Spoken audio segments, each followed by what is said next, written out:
अगली बड़ी खबर का रुख करेंगे और सर्दी के हवाले से बड़ी खबर आपको बता दें। दिल्ली में सर्द लहर का असर जारी रहेगा। घने कोहरे और कोल्ड डे का रेड अलर्ट जारी कर दिया गया है। दिल्ली एनसीआर में घना कोहरा छाया रहा। मुसलसल रिकॉर्ड तोड़ सर्दी पड़ रही है। दिल्ली में इतवार को सीजन का सबसे सर्द तरीन दिन भी रहा और दिल्ली के कई इलाकों में दर्जा हरारत 2 डिग्री से भी नीचे पहुंच गया है।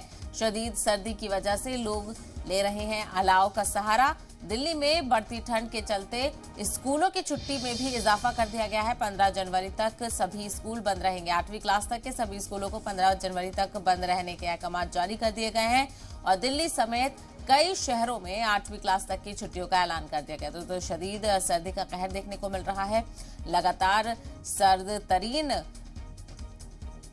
रातें देखने को मिल रही हैं, तो वहीं विजिबिलिटी भी काफी कम नजर आ रही है। आप तस्वीरें देख सकते हैं। सुबह सुबह जो लोग बाहर निकलते हैं, जिन लोगों को दफ्तर जाना होता है, काम से जाना होता है, उन लोगों को शदीद मुश्किलात का सामना करना पड़ रहा है। तो वहीं सर्दी से बचने के लिए लोग अलाव का सहारा ले रहे हैं। तो कई लोग घर से बाहर निकलने से भी परहेज कर रहे हैं, लेकिन जिनको मामूल के मुताबिक अपने काम और दफ्तर जाना है, ऐसे में उन लोगों को शदीद परेशानियों का सामना करना पड़ रहा है। तो वहीं सर्दी के सितम को देखते हुए 8वीं क्लास तक के बच्चों के स्कूलों की छुट्टी का ऐलान कर दिया गया है। छुट्टियों को बढ़ा दिया गया है।